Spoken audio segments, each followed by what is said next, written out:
I've got to tell you something, and I need you to actually let it land.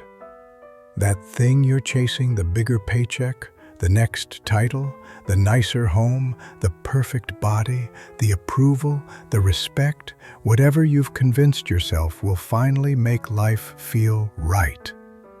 It won't give you what you think it's going to give you. I'm Arthur, 79 years old, and I spent 50 years sprinting after achievements that never once patched the quiet ache I was trying to cover up. 50 years. That's a long time to run hard in the wrong direction. So stay here with me for a couple of minutes, because what took me half a century to understand, I'm going to try to hand to you now, plain and honest. And maybe, just maybe, you won't throw away as much of your life as I did. We all do it, don't we? We tell ourselves, I'll be happy when. I'll be happy when I get the promotion. I'll be happy when the mortgage is gone. I'll be happy when I can finally retire. I'll be happy when people finally look at me like I matter. I said those words for most of my life, my whole stubborn life. And the funny thing is, I actually got the things. I got the promotion, I paid off the house, I retired. People respect me, I think. At this age, you stop counting who's impressed and who isn't. But here's what no one warns you about. The moment you reach one goal, another one pops up. Every time. The target keeps sliding away. You think you're close, and then you lift your head and realize the almost there moved again. I spent 5 decades running toward a finish line that was never going to stay put because it wasn't real. And I'm going to say something about myself that I don't like admitting. I grew up with very little.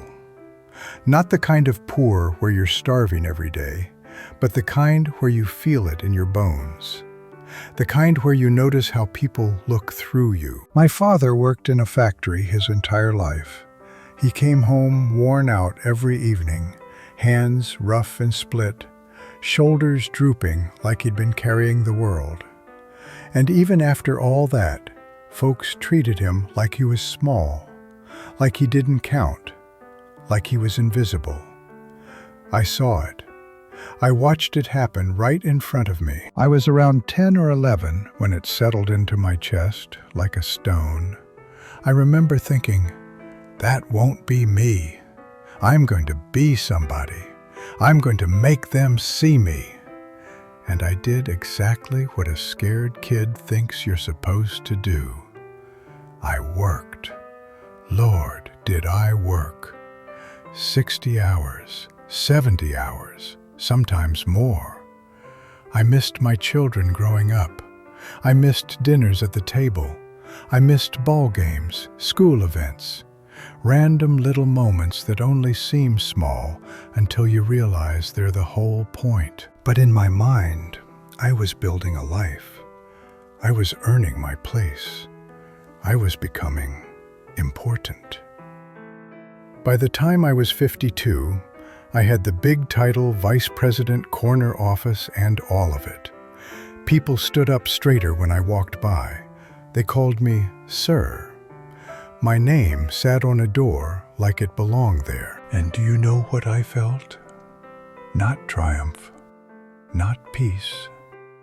I felt hollow, like I'd climbed and climbed, scraping my hands on the rock the whole way up, and when I finally reached the top, there wasn't a view waiting for me, just another climb. I can still picture myself in that office, door shut, staring out the window, thinking, so this is it. This is what I traded everything for. And it took me another 20 years to really understand what was going on. I've never been a fast learner, I'll give you that. Here's what I finally figured out. I wasn't truly chasing money. I wasn't truly chasing status. I wasn't even truly chasing respect, at least not the way I told myself I was. What I was hunting was a feeling. I wanted to feel enough. I wanted to feel like I had value, like I belonged here, like I wasn't just taking up space. That's what I was trying to buy with achievements. And I honestly believed, that if I stacked up enough wins, climbed high enough, collected enough applause, I'd finally feel whole. But you can't squeeze that feeling out of a title.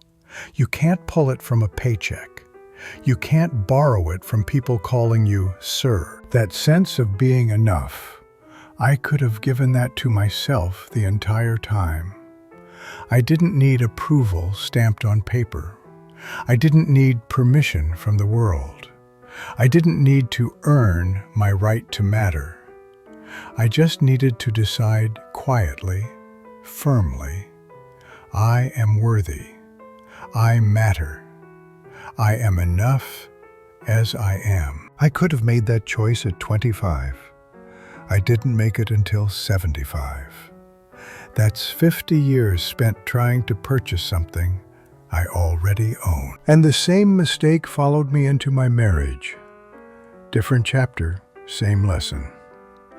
I believed that if I provided enough, if I delivered the house, the cars, the comfortable life, the nice things, then she'd be happy and we'd be happy. That was my job, right? To provide. So I provided. I provided like my life depended on it. But do you know what my wife actually wanted? She wanted me. She wanted me in the room. She wanted me listening.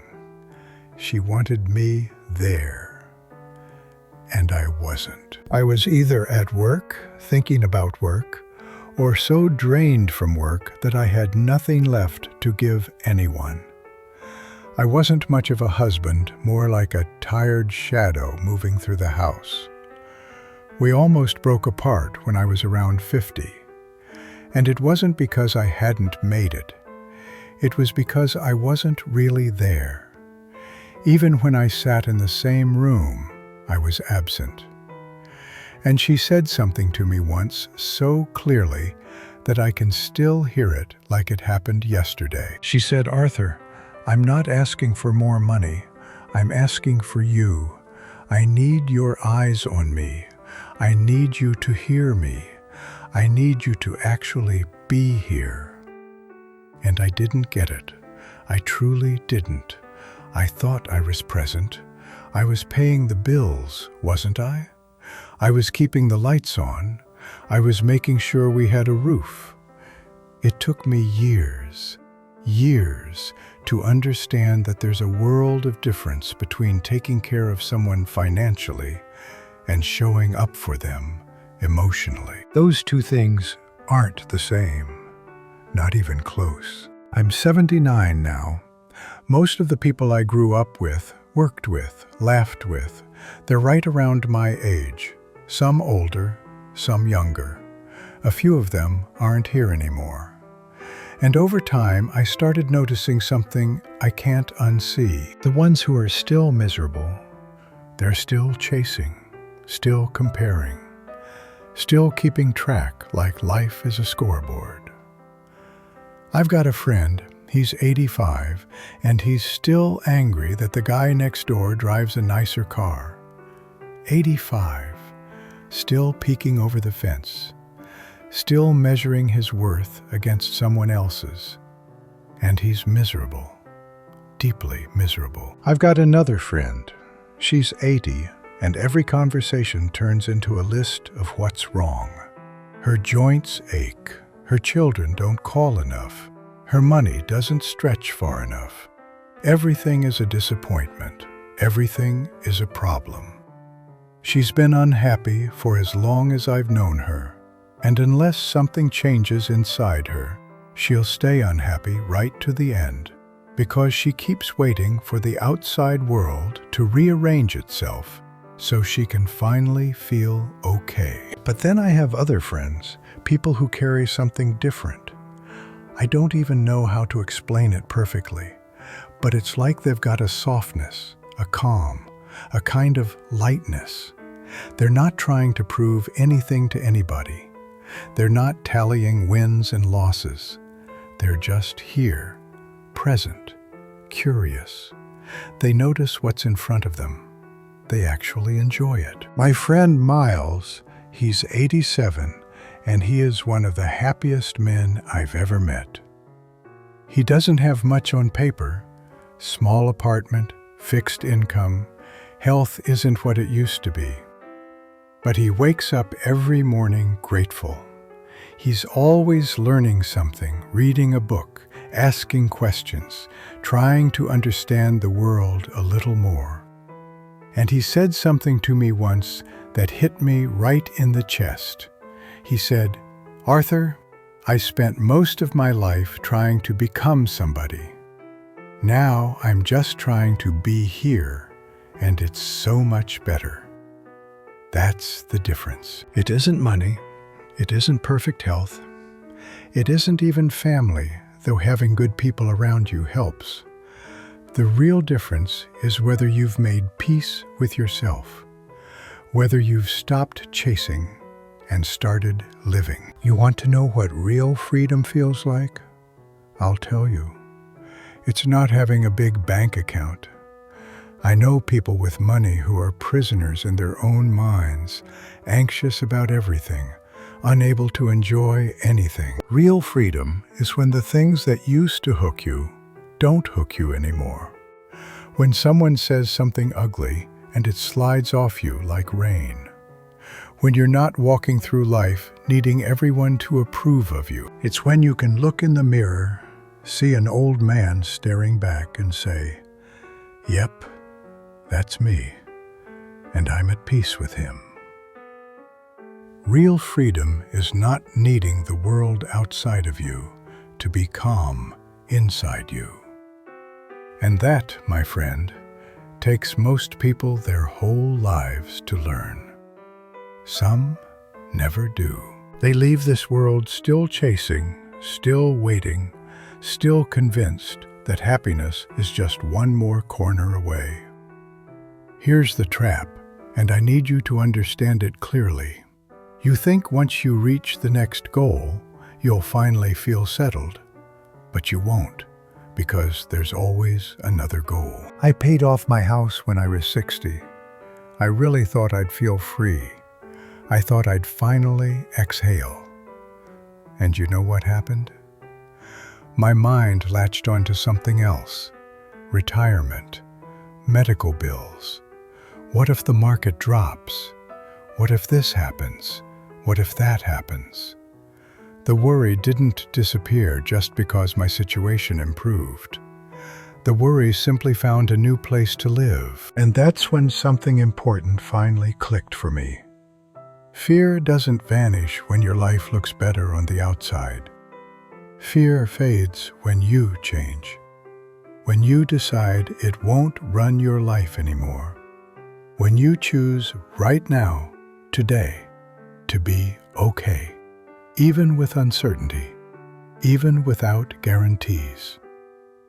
That's inner work. No amount of money can do it for you. No title, no achievement, no relationship. It's work you have to do on the inside. No one can do it for you. For a long time, I thought I wanted the big title, the bigger paycheck, the nice house, the respect. But if I'm honest, I didn't truly want those things. I wanted to feel secure. I wanted to feel like I counted. I wanted to feel loved. And I went looking for those feelings in places that could never hold them.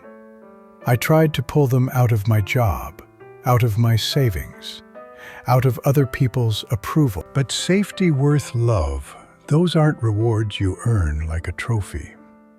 I could have offered them to myself at any moment. I didn't need to deserve them. I needed to receive them. And here's the strange part. I was already safer than I believed, already worthy, even on my worst days, already loved in ways I refused to notice. I know that sounds too easy, I know, but it took me decades to understand it, and I'm still learning how to live it. Truly, I'm 79 years old, and I'm still practicing. When you're young, you think happiness is waiting at the end of the road. I thought that too. But there isn't an end. You reach one milestone, and a new one appears. You handle one worry, and another worry knocks on the door. That's not failure. That's life doing what life does. So if you're telling yourself, I'll finally feel okay when everything is settled, you're going to be waiting your whole life. Because life doesn't stay settled. It doesn't stay perfect. There will always be something unfinished, something you wish were different, something you wish you had. I used to hear people say, "The point is the path," and I'd roll my eyes because it sounded like a greeting card. Now I understand it. This moment right here is not a rehearsal. This is the real thing. This is your life. Not the version that starts after the promotion. Not the version that begins after you meet the right person. Not the version that arrives once the debt is gone. It's now. And if you can't find even a small pocket of peace while you're moving toward your goals, you won't magically find it once you get there either. I'm telling you that because I've lived it. Arriving doesn't feel the way you imagine it will feel. The mind just finds a new reason to keep you restless. So here's what I hope you take from my story. Stop postponing your life. Stop repeating that sentence, "I'll be happy when." That sentence is a trap. I believed it for nearly 50 years, and all it gave me was nearly 50 years of living on later. Whatever you think you must have in order to be okay, you don't. What you actually need is this: choose today to believe you are enough exactly as you are right now, in the middle of the mess, before anything is fixed. Do you hear me? You are already enough. You don't have to perform for it. You don't have to win it. You don't have to convince anyone. You just have to stop rejecting yourself long enough to accept what's been true the whole time. I'm 79, and I've made plenty of mistakes. I chased the wrong things. I spent years running hard in directions that didn't lead where I thought they would. But I can tell you one thing with certainty: what you're searching for out there, the peace, the worth, the love, it has to be built in here. You only have to slow down long enough to notice it. If this hit you in any way, pass it to someone who is working themselves into the ground, chasing something that will never make them feel whole. And I want to ask you something. Leave it in the comments. What's your "I'll be happy when"? What are you waiting on? What might change if, just for today, you decided you were enough already? And if you'd like more talks like this, go ahead and subscribe.